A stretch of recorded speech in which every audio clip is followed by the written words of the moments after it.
السلام علیکم۔ سید محمد محب النبی دواخانہ میڈیا چینل پر ایک نئی اور انتہائی مفید ویڈیو کے ساتھ آپ کی خدمت میں حاضر ہے۔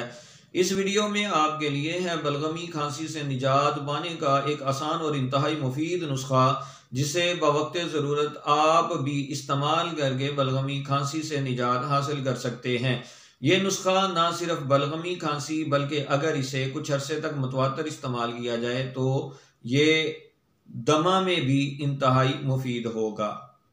عموماً موسم سرما میں بلغمی کھانسی کا مرض ہوتا ہے اور اس کی علامت یہ ہے کہ مریض جب بھی کھانستا ہے، کھانسنے کے ساتھ بلغم بھی خارج کرتا ہے۔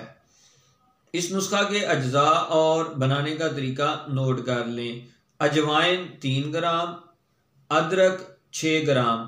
ان دونوں کو 6 کپ پانی میں اس قدر پکائیں کہ پانی صرف 2 کپ باقی رہ جائے۔ اسے پن چھان کر محفوظ کر لیں۔ صبح کھانا کھانے سے آدھا گھنٹہ پہلے اور شام کو کھانا کھانے سے آدھا گھنٹہ پہلے 1 کپ یہ جوشاندہ گرم کر کے شہد شامل کر کے چائے کی طرح چسکی لے کر پئیں۔ چند یوم کے استعمال سے آپ کو بلغمی کھانسی سے نجات مل جائے گی۔ دعاؤں میں ضرور یاد رکھا کریں۔ ملیں گے ایک نئی اور انتہائی مفید ویڈیو میں، تب تک کے لیے اللہ تعالیٰ میرا اور آپ کا حامی و ناصر ہو۔